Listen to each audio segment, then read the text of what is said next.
السلام علیکم ورحمۃ اللہ وبرکاتہ۔ الحمد للہ نحمده ونستعینه ونستغفره ونؤمن به ونتوکل علیہ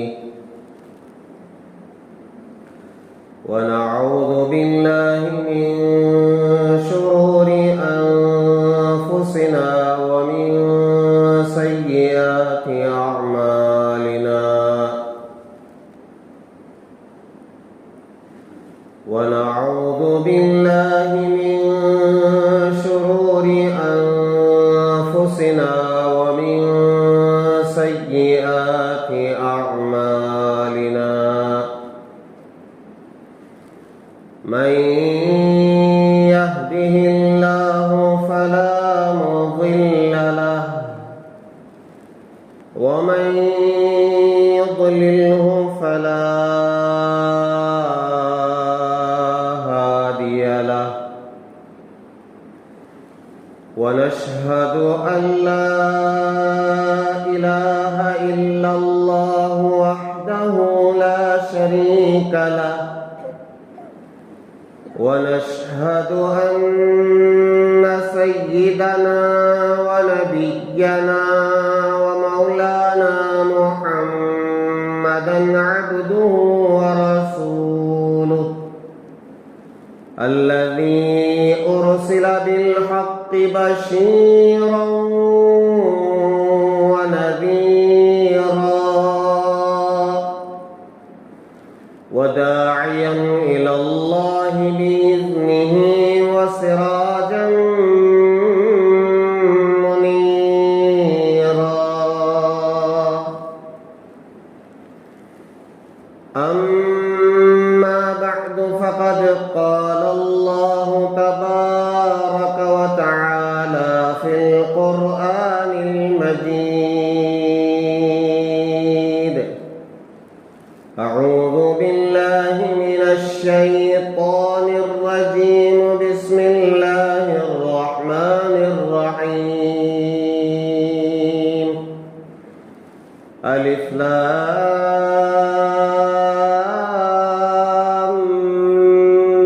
ميم أحسب الناس أن يتركوا أن يقولوا آمنا وهم لا يفتنون ولقد فتنا الذين من قبلهم فليعلمن الذين صدقوا وليعلمن الكاذبين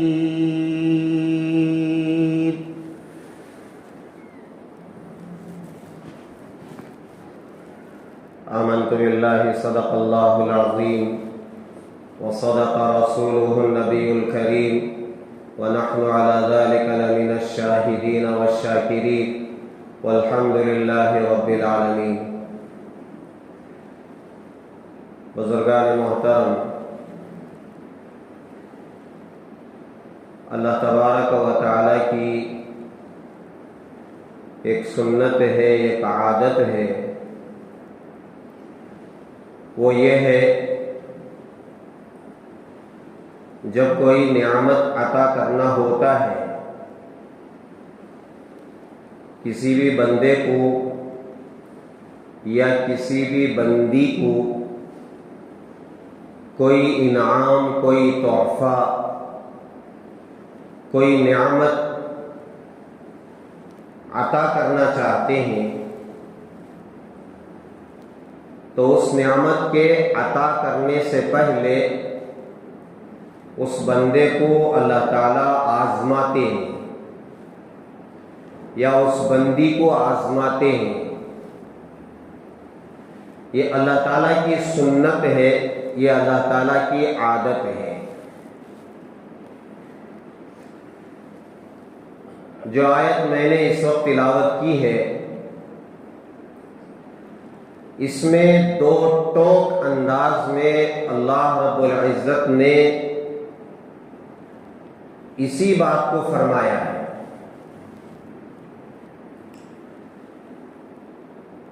ایمان یہ بہت بڑی نعمت ہے۔ اس ایمان کے بعد جو چیز کے ملنے والی ہے وہ اللہ تعالیٰ کی بنائی ہوئی جنت ہے۔ جنت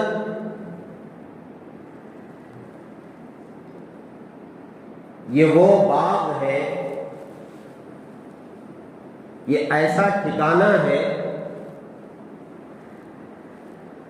جس میں مومنین کو، مومنات کو ہمیشہ اللہ رب العزت رکھیں گے، اور اس کی نعمتوں کے بارے میں آپ نے سنا ہے۔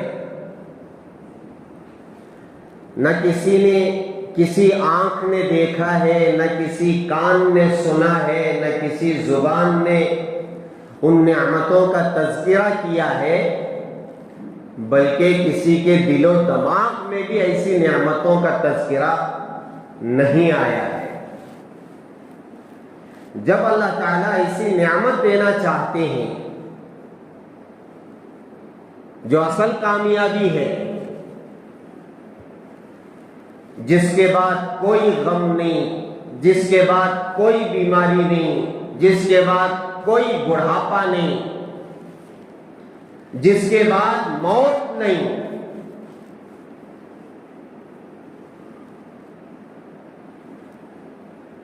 جہاں ہمیشہ رہنا ہے۔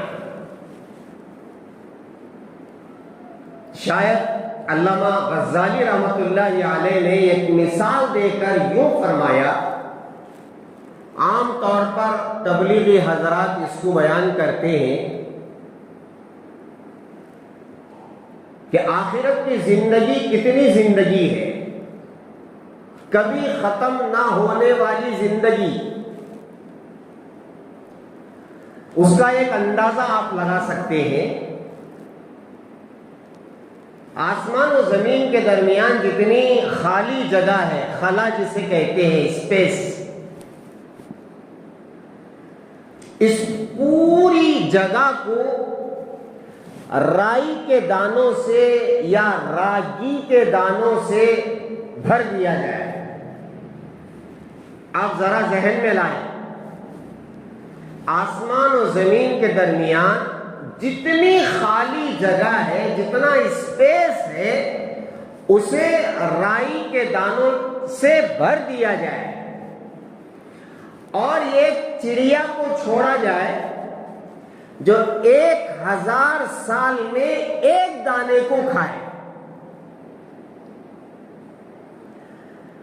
حضرت امام غزالی رحمۃ اللہ علیہ فرماتے ہیں کہ 1000 سال میں ایک دانہ ایک چڑیا کھائے تو کتنا عرصہ گزرے گا، کتنا زمانہ گزرے گا۔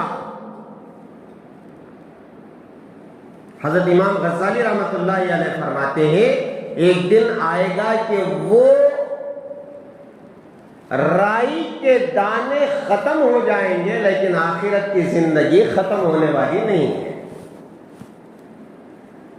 میں ذرا یہاں سمجھا دیتا ہوں، اللہ تعالیٰ ازلی ہے، ابدی ہے۔ اللہ تعالیٰ کے صفات میں ایک صفت ہے، اللہ تعالیٰ ازلی ہے اور ابدی ہے۔ اس کا مطلب یہ ہے، ہماری زبان میں اردو میں یوں کہا جائے، اللہ ہمیشہ سے ہے، ہمیشہ رہیں گے، ہے نہیں؟ لم یلد ولم یولد، اللہ ہمیشہ سے ہے، نہ کسی سے پیدا ہوئے ہیں، نہ ان سے کوئی پیدا ہوا ہے، نہ وہ کسی کے باپ ہے، نہ ان کا کوئی باپ ہے۔ لم یلد ولم یولد، تو ہمیشہ سے ہے اور ہمیشہ رہیں گے۔ جسے نہ نیند آتی ہے نہ اونگ آتی ہے، لا تأخذہ سنۃ ولا نوم، کل من علیہا فان ویبقى وجہ ربک ذو الجلال والاکرام، باقی اللہ ہے جن کو موت نہیں آئے گی۔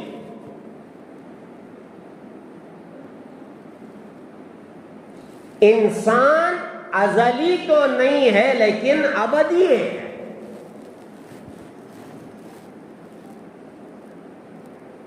ہمیشہ سے تو نہیں ہے لیکن ہمیشہ رہے گا۔ اللہ تعالیٰ کی صفت میں اتنا ہے کہ وہ ہمیشہ سے ہے، ہمیشہ رہے گا، درمیان میں موت نہیں ہے۔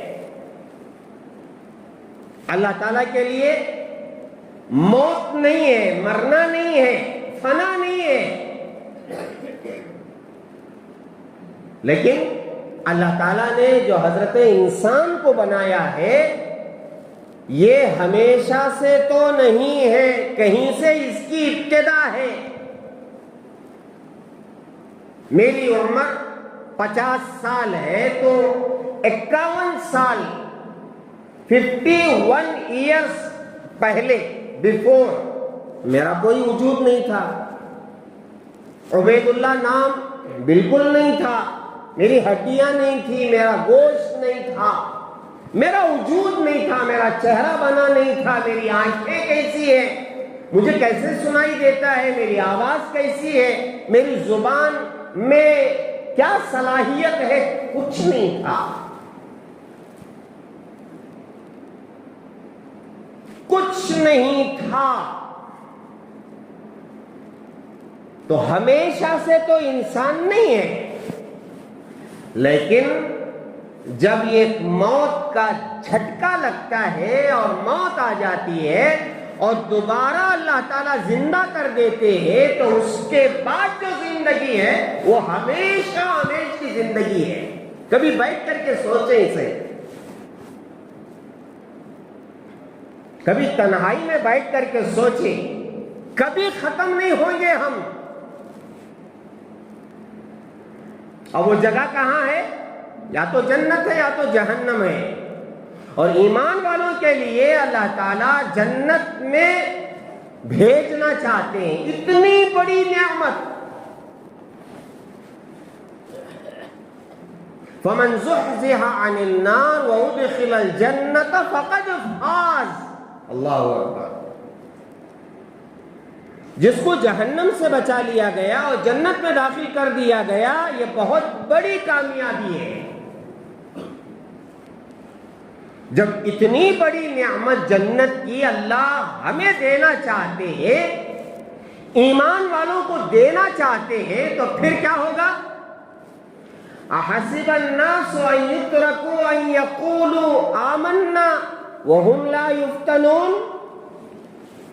اللہ یہی کہنا چاہتے ہیں، ایمان والوں کو ہم آزمائیں گے نہیں۔ کیا یہ سمجھتے ہو لوگ؟ ہم ایمان والے، ایمان لا لیے، اب ہمیں آزمائش میں، امتحان میں ڈالا نہیں جائے گا۔ این خیالست و محالست و جنون، اللہ آزماتے ہیں، نعمت جو دینا ہے۔ اور پھر آگے اللہ تعالیٰ فرماتے ہیں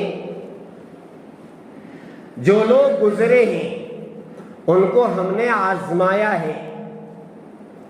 ہاں، کیوں آزمایا؟ جان سکیں کہ یہ سچے ہیں یا جھوٹے ہیں، اپنے دعوے میں سچے ہیں یا جھوٹے ہیں۔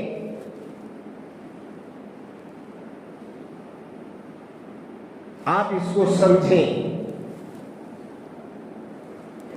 آزمائشوں میں مبتلا کرنا اللہ تعالیٰ کی سنت ہے۔ یہی سنت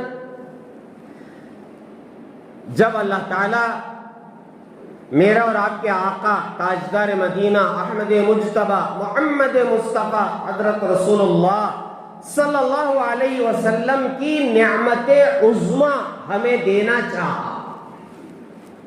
قبیلہ قریش میں ان کو پیدا کرنا چاہا. مکہ المکرمہ کے عظیم الشان قبیلہ قریش میں جب ان کو پیدا کرنا چاہا تو علماء فرماتے ہیں اس خاندان والوں کو آزمایا گیا، امتحان میں ڈالا گیا، تب جا کر کے سرکار دنیا میں تشریف لائے.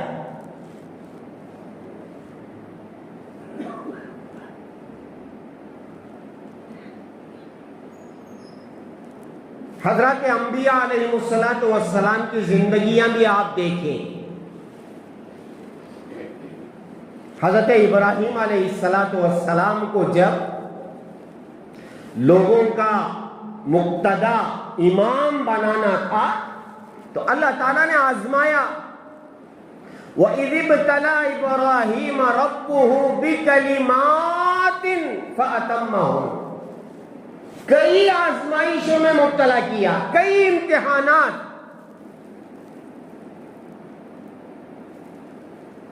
لیکن حضرت ابراہیم علیہ السلام ناکام نہیں ہوئے، کامیاب ہوئے، ان تمام امتحانات میں کامیاب.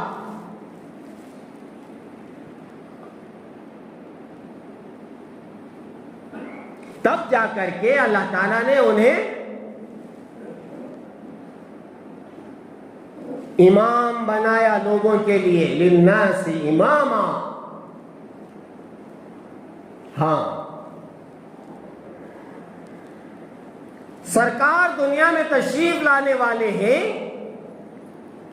تو اس خاندان کے 3 افراد کو آزمایا گیا. علماء فرماتے ہیں، میں علماء کی بات آپ کے سامنے رکھ رہا ہوں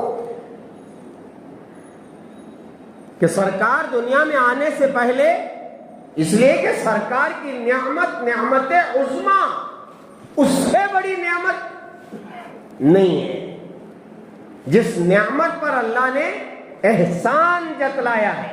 لقد من اللہ علی المؤمنین اذ بعث فیہم رسولا من انفسہم یتلو علیہم آیاتہ ویزکیہم ویعلمہم الکتاب والحکمہ وإن كانوا من قبل لفی ضلال مبین. اس آیت میں اللہ نے سرکار کے عطا کرنے پر احسان جتلایا ہے.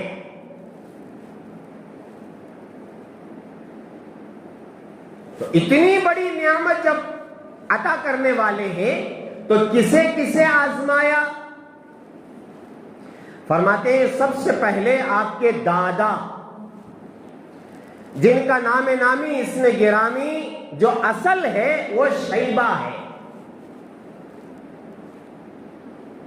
شیبہ کیوں ان کا نام رکھا گیا؟ کہتے ہیں کہ بچپن سے ان کے کچھ بال سفید تھے.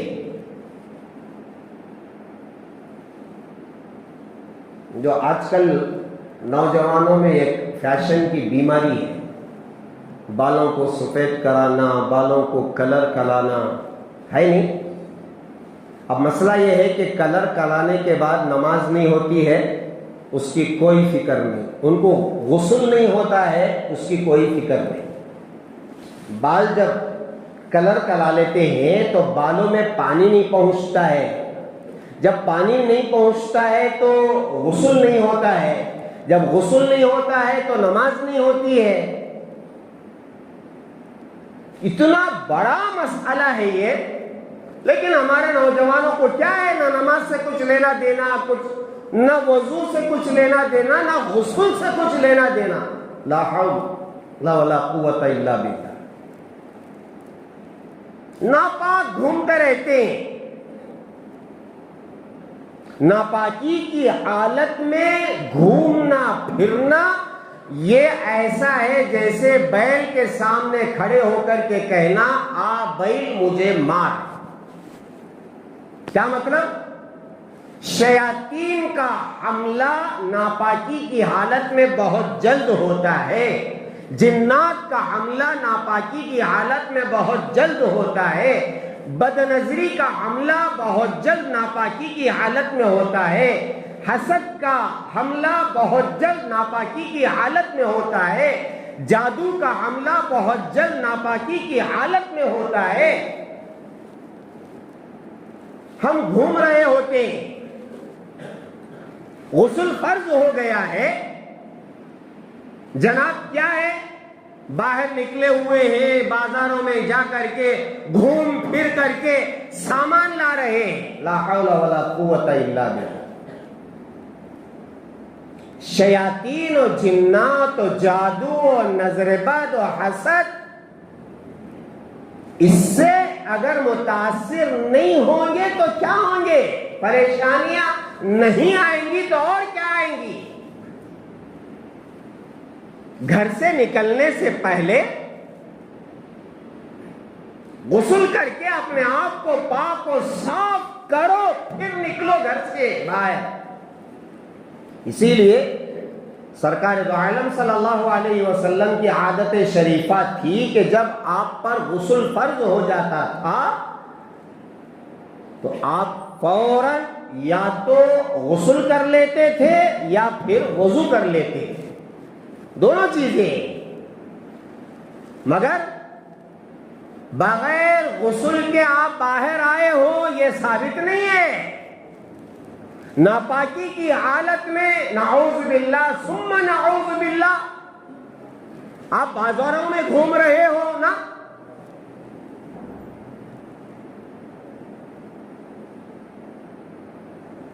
اب جب غسل فرض ہو گیا ہے، میں ان نوجوانوں سے مخاطب ہوں جو کلر کراتے ہیں، بالوں کو کلر کراتے ہیں۔ اب تو ایسا فیشن ہے، لا حول ولا قوت الا باللہ، کیا مرد کیا عورتیں، یہ دیوانہ وار شوق، کیا شوق سمجھ میں نہیں آتا ہے۔ جیسے کپڑے پھاڑنے کا شوق، بولنے کی ضرورت نہیں ہے، کپڑے پھٹے ہوئے، ران نظر آ رہی ہے، گڑگا نظر آ رہا ہے،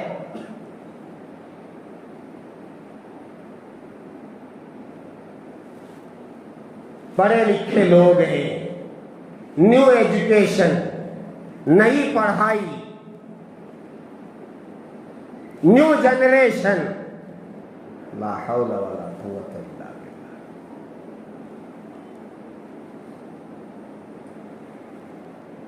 تو میں عرض کر رہا تھا، آپ کے دادا کا جو نام تھا، کرائیں گے؟ آپ بھی کرائیں گے کیا؟ بتائیے، اگر کوئی کرایا ہے تو میری ان سے مؤدبانہ گزارش ہے، جا کر کے پہلے حلق کرائیں، موٹا مارے، موٹا پورا۔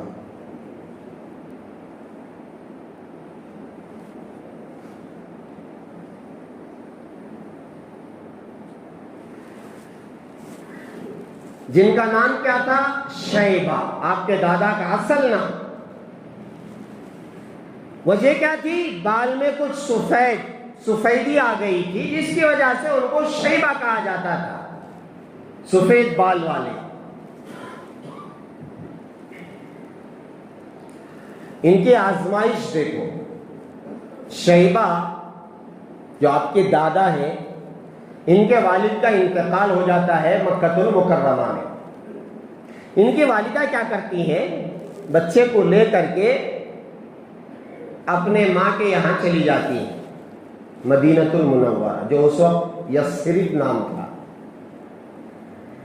اب وہاں رہتی ہیں، ایک عرصے کے بعد ایک شخص حارث نام کا مکے سے مدینۃ المنورہ پہنچتا ہے، اور وہاں کیا دیکھتا ہے کہ کچھ لڑکے کھیل رہے ہیں، تیر اندازی کر رہے ہیں اور ایسا نشانہ لگا رہے ہیں۔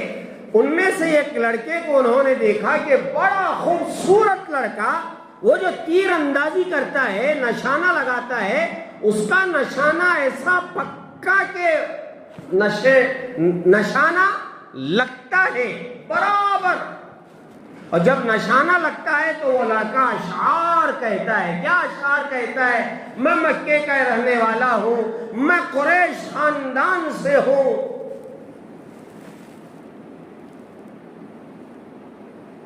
قریش خاندان بڑا عظیمت والا خاندان, اس لیے ان اشعار میں اس کا اظہار کرتا تھا, میں مکے کا اور مکے میں قریش خاندان کا ہوں, میرا نشانہ چوکتا نہیں ہے. بڑا خوبصورت جواب. اب یہ جو حارث, انہوں نے دیکھا کہ یہ نوجوان لڑکوں میں یہ لڑکا بہت خوبصورت ہے, پتہ لگایا کون ہے, کیا نام ہے,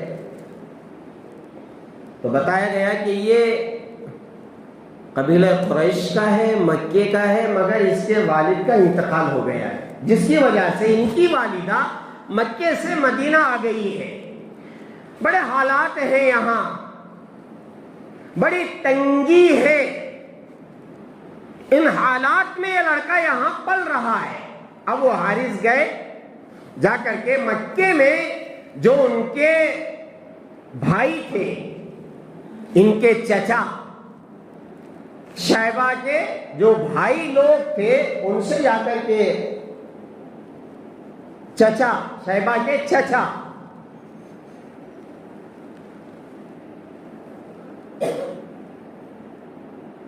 جا کر کے ان سے کہا کہ آپ کا جو بھتیجا ہے شیبہ نام کا, جن کے والد کا انتقال ہو گیا ہے, تمہارے بھائی کا انتقال ہو گیا اور تم ہو بڑے سخی آدمی جن کا نام تھا مطلب, بھائی کا نام, تم تو بڑے سخی ہو, لوگوں کو کھلاتے ہو, پلاتے ہو, ان کی تربیت کرتے ہو, ان کی پرورش کرتے ہو, ان کی نگرانی کرتے ہو, مگر تمہارا بھتیجا مدینے میں بڑی تنگی کی زندگی گزار رہا ہے, کیوں نہ اسے یہاں لا کر کے اچھی پرورش کرو, پالو پوسو, آپ کی نگرانی میں رکھو. اس حارث نامی شخص نے ایسا ان کو ابھارا, وہ تیار ہو گئے اپنے بھتیجے کو مدینے سے مکہ لانے کے لیے.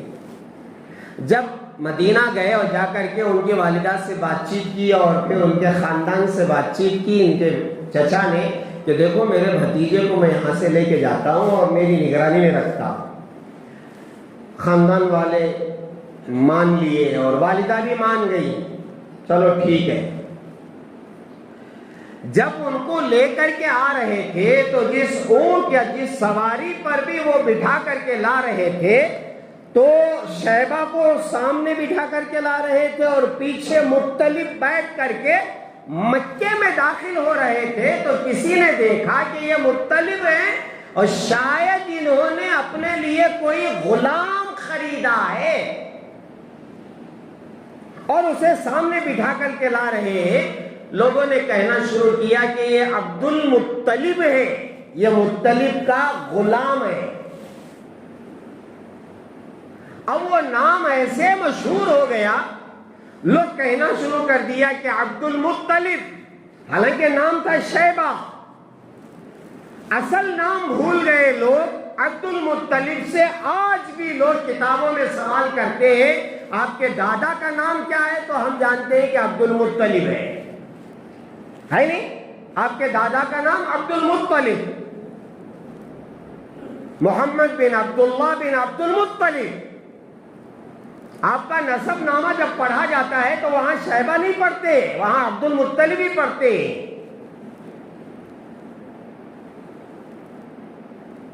عبد المطلب جب جوان ہوئے اور ان کو آزمایا گیا, ان کے والد کا انتقال ہو گیا, پھر وہاں گئے, تنگی میں زندگی گزاری, یہاں آئے, انہیں ایک نعمت عطا کرنی تھی. آگے چل کر کے ان کا پوتا محمد دنیا میں تشریف لانے والے تھے صلی اللہ علیہ وسلم, ان کو آزمایا جا رہا تھا. اور پھر فرماتے ہیں آگے ایک نعمت جو آج تک باقی ہے اور انشاءاللہ قیامت تک باقی رہے گی، وہ نعمت بند ہو گئی تھی. لوگوں کو معلوم نہیں تھا اس نعمت کا، اس نعمت کے بارے میں معلوم نہیں تھا، لوگ بھول گئے تھے. وہ کیا نعمت ہے؟ وہ ہے آب زمزم، زمزم کا پانی اور زمزم کا کنواں. آپ کے دادا کے زمانے میں وہ کنواں بند ہو گیا تھا. لوگوں کو زمزم کے بارے میں معلوم نہیں تھا کہ یہاں ایک کنواں ہے، اس کے اندر پانی ہے، اور پانی ایسا ہے جس مقصد کے لیے پیا جاتا ہے وہ مقصد اللہ تعالیٰ پورا کرتے ہیں. آب زمزم، زمزم کا پانی. ایک مرتبہ کیا ہوا، مکے میں قحط سالی آ گئی. پانی، بارش نہیں ہے تو قحط سالی، کہیں بھی پانی نہیں ہے، لوگ پریشان.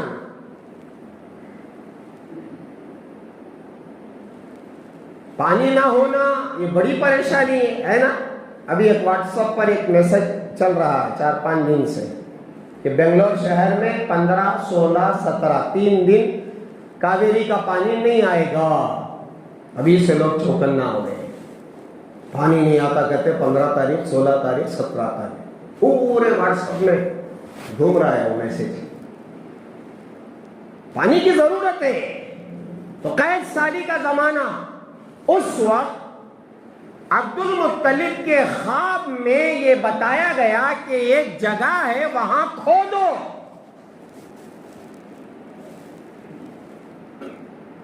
پانی نکلے گا، اور ایسا پانی جو کبھی ختم ہونے والا نہیں ہے.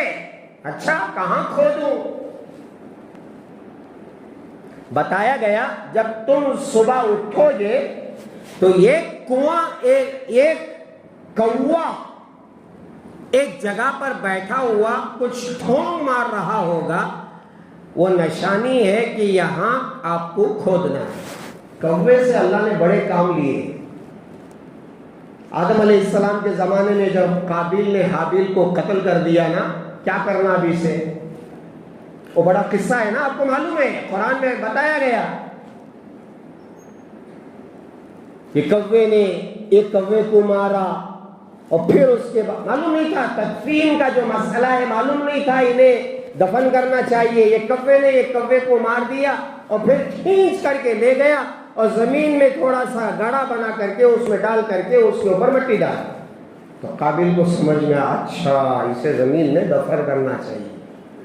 آج تک وہ دفن کر رہے ہیں. کوے سے اللہ نے بڑے کام لیے.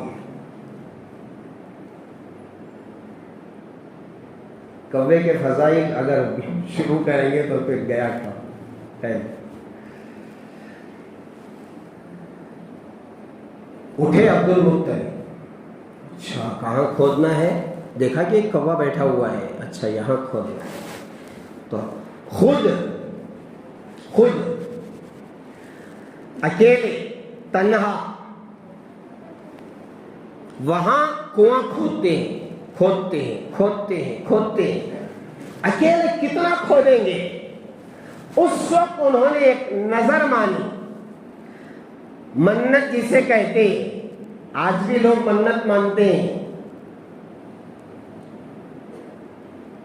اگر میرے 10 بیٹے ہوئے، اس لیے کہ اکیلا ہوں میں، ساتھ دینے والا کوئی نہیں ہے، اگر مجھے اللہ تعالیٰ 10 بیٹے دیے تو میں ایک بیٹا اللہ کی راہ میں قربان کروں گا.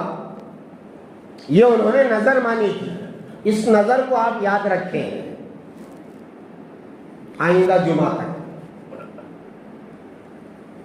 اب کھودتے ایک چٹان آئی. چٹان کو بڑا نکالنے کے لیے بڑی محنت کرنی پڑی. جب چٹان وہاں سے ہٹی ہے تو دوبارہ زمزم کا کنواں، زمزم کا پانی اس وقت شروع ہوا ہے. ابراہیم علیہ السلام کے زمانے میں شروع ہوا، پھر وہ ختم ہو گیا تھا، مطلب بند ہو گیا تھا. اور پھر عبد المطلب، اس لیے کہ سرکار دنیا میں آنے والے ہیں،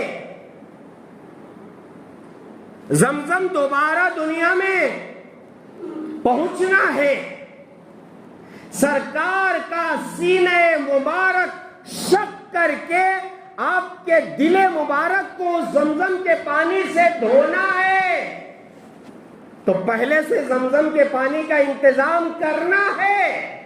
کیا اللہ تعالیٰ کی شان دیکھیں، سرکار کے دنیا میں آنے سے پہلے جو کنواں کے بند ہو گیا تھا اسے دوبارہ کھودا گیا، پھر جو پانی نکلا ہے، الحمدللہ ہم یہاں جتنے بیٹھے ہیں میں سمجھتا ہوں سب کے حلق کے نیچے زمزم کا پانی اترا ہے کہ نہیں اترا ہے؟ اترا ہے۔ تو خواہش ہوتی ہے زمزم کا، حاجی صاحب کیا نہیں دیا تمہیں زبا زمزم؟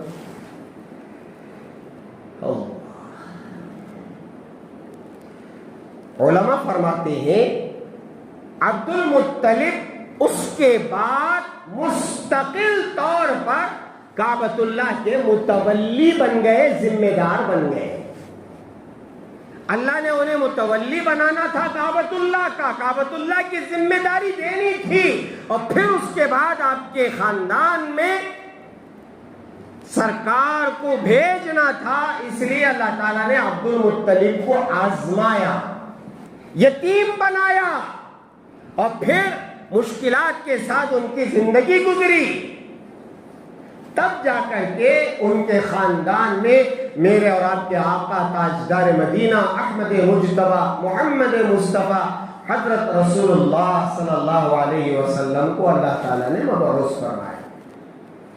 اس کے علاوہ اور 2 افراد ہیں، اسی لیے میں نے کہا انہوں نے نظر مانی تھی کہ اگر میرے 10 بیٹے ہو گئے، اللہ نے 10 بیٹے عطا کیے تو میں ایک بیٹے کو اللہ کے راہ میں قربان کروں گا۔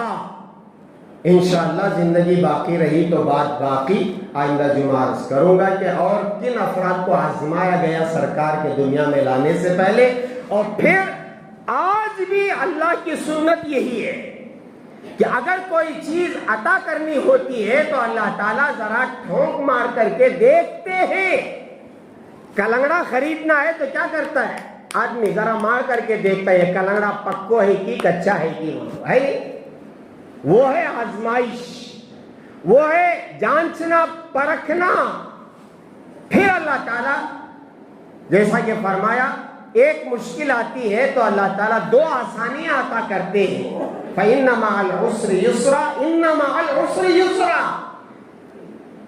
2 بار اللہ نے عسر کے بعد یسر کا تذکرہ کیا ہے، تکلیف کے بعد آسانی کا ذکر کیا ہے، اور 2 آیتیں اللہ نے بیان کی ہیں۔